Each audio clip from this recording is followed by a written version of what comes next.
Hello and welcome to Boardgame Ninja. Today we crisscross through time to stop the evil Dr. Faux from destroying our beloved world when the vortexes created by his evil time machine collide. But before we can sprinkle some much needed sand into his evil machine, we first have to deal with all of the clones he left behind in various eras to stop us. You win the loop by fulfilling missions that lead to the destruction of the machine. You lose when you run out of time or when Dr. Faux creates too many vortexes and the world ends. The loop is a game for 1 to 4 players, takes about an hour to play and works best with time-traveling agents of 12 and above. Place the evil machine of Dr. Faux in the slot in the middle of the main board. Shuffle the 10 mission tiles and draw 7 of them closed and place them in the slots around the board. You don't use the rest. Put your headquarters next to the main board as well as the colored cubes. Choose one of the game modes and put it on the board. Sabotage is the most straightforward, so use that one for your first game. Stack the 3 vortex tiles next to it. Now shuffle the 7 Faux cards and put them on the leftmost space of the cycle track. Open 2 Faux cards and put a red rift cube on each first rift slot in those areas. Reveal also the 2 missions at these eras. These are your first missions. Place a green energy token on each of the 5 remaining eras. Each player selects an agent. Some are easy to play and some are more difficult.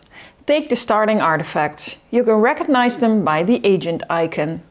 When you have selected your starting artifacts, you shuffle the rest and place them on the headquarters. You also get your tile and pawn. Place the pawn at its origin era, which is shown on the tile. Shuffle your cards and play 3 of them open. This is your hand. These are the clone tokens. Pull a number of clones from the bag, dependent on the number of players. You place them on their origin era, which is found on the back. On the front side you see the portrait of Dr. Faux and their fatal weakness. Bring the clone to this era of weakness in order to beat them. Take artifacts from the general pile, also according to the number of players, and place them in their origin era. Now decide who will be the first player and you are ready to begin. Players take turns in clockwise order until one side wins the game. A turn consists of several phases, with the evil deeds of Dr. Faux first and the actions of the agent next. The last phase of a turn consists of acquiring assets and refreshing. The game lasts a maximum of 3 cycles in which Dr. Faux visits each era once. This is represented by the Faux cards on the cycle track. But first, new Dr. Faux clones appear on the board. Look at the space above the Faux cards. It shows how many clones will enter play and the artifacts that go with them. Draw the number of clones from the bag and place them in their origin era. Also draw the artifact and place it in its origin era. The next step is Dr. Faux himself. Draw a Faux card and see to which era he will turn next. Turn his evil machine in such a way that the middle exhaust points to this era. Take as many red rift cubes from the stock as there are clones in this era. Add 2 cubes for Dr. Faux and throw them all down his evil machine. The cubes will be dispersed over 3 eras. Place them in the empty rift slots of the era where they landed.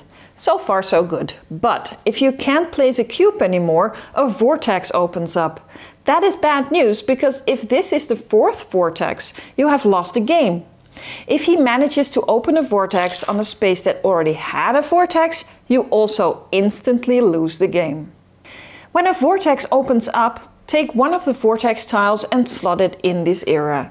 The mission is failed and you can put it back in the box. All the cubes on the mission and the rift cubes from the era go back to the stock. If there are any artifacts present, they go to the destroyed pile. If you haven't lost yet and the world is not yet at an end, it is time for your turn. Now remember, Dr. Faux won't visit the era he just battered until the next cycle. This will help you determine where to put your efforts next. You can do 3 different actions in your turn, as many times as you have energy, which is determined by the green cubes in the area where you are. You can move. Take a green energy cube from the area where you're at and move to an adjacent space. You can do this again as long as there is a cube for you to use. Once every turn, your agent can do a free move without spending a green cube. To do this, you flip your agent tile. At the end of the turn, it gets flipped back. You can also use an artifact.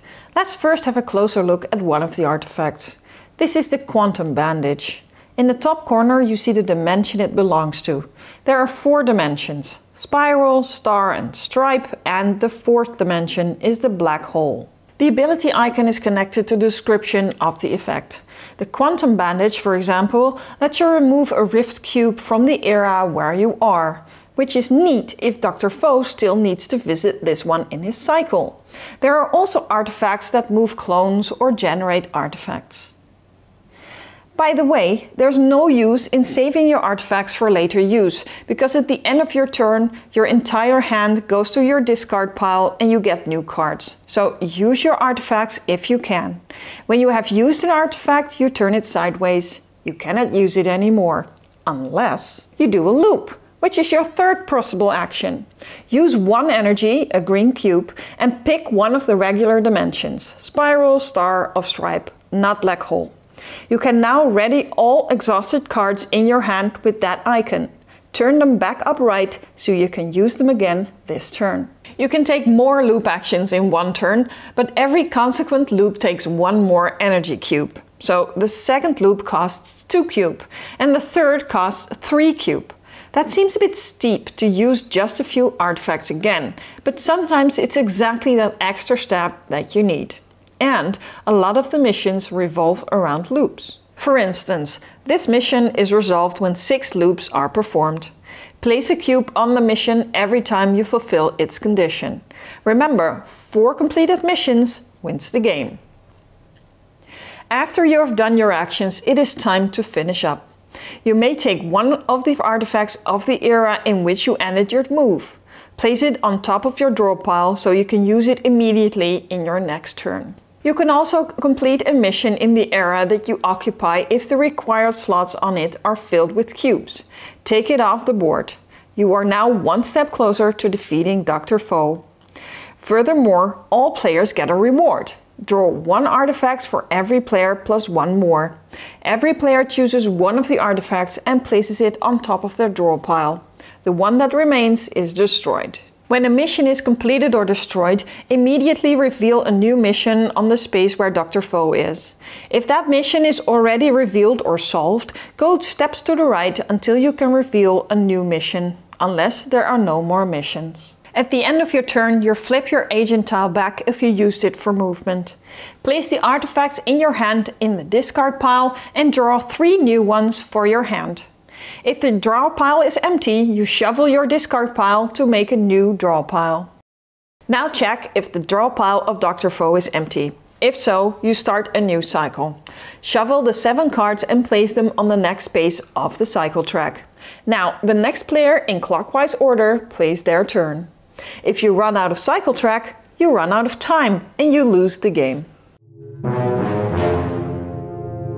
Remember Quantum Leap? It is a 90s TV show where the main character jumps from one reality and time to another to solve problems. The loop plays a little like that, except every turn the problems become a little bit bigger.